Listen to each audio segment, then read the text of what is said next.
The day after Cathy Noir's Friday the 13th birthday bash, the crew found themselves at Monster City's most popular theater, Fright Flicks. The marquee outside proudly displayed the title of the night's feature, Beetlejuice Beetlejuice. "I've heard this movie is a scream," Claudine said as they all gathered in the lobby, grabbing popcorn and drinks. Stacie nodded, excitement bubbling up inside her.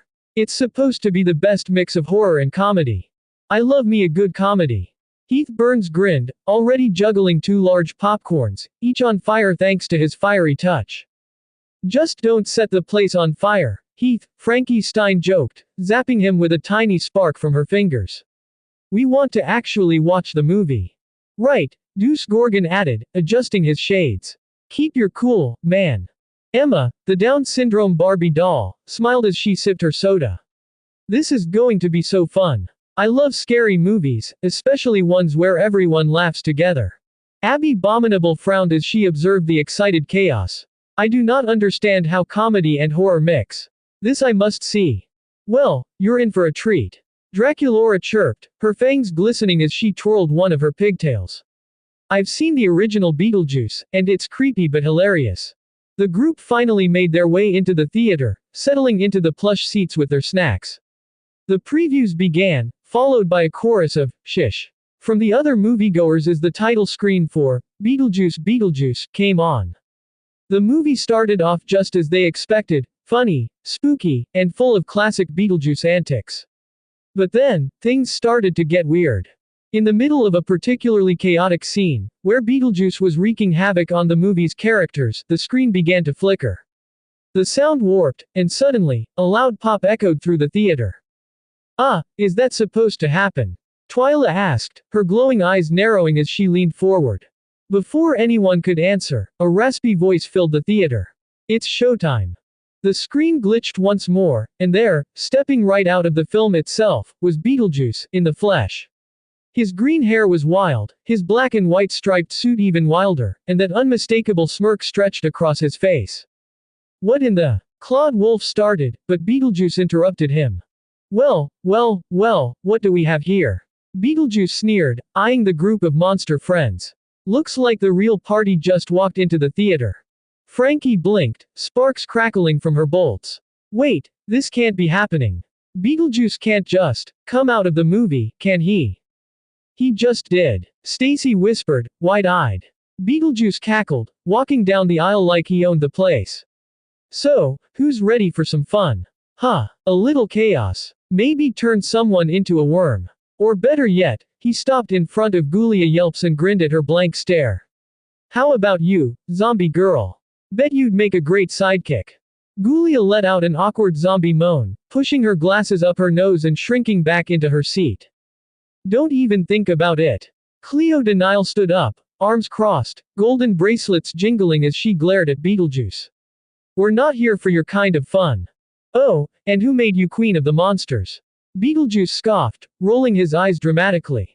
"She is queen," Deuce added coolly, stepping up next to Cleo. "So maybe you should back off."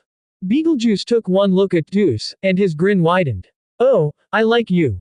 You've got that whole stoner thing going on. Let me guess, you're a real killer at parties, huh?" Deuce sighed and took off his shades just for a second.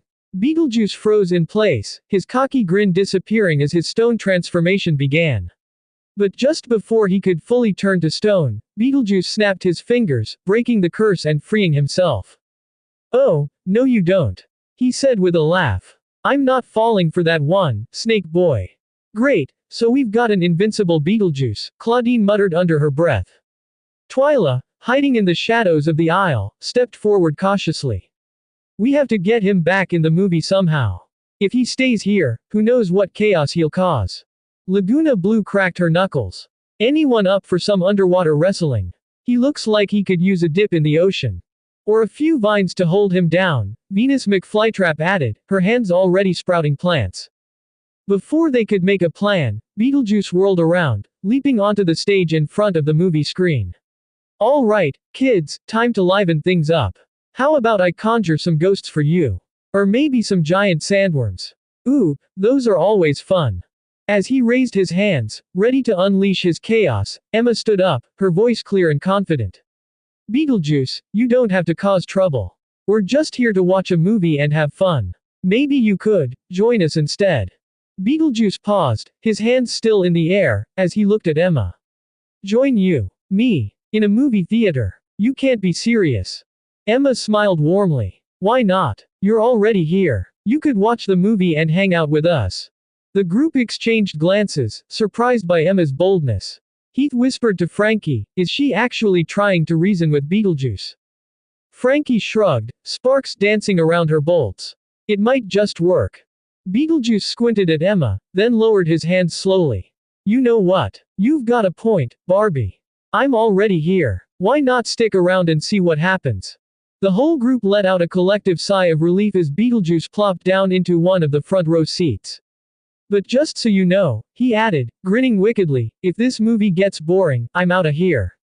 Or worse, I might start some real fun. Draculaura clapped her hands. Well, let's hope the movie's good enough to keep you entertained, then. And with that, the movie resumed, and Beetlejuice, for now, was content to watch. The group stayed on edge, but as the film went on, they all settled into their seats, hoping that, just maybe, their day at the movies wouldn't turn into a total disaster.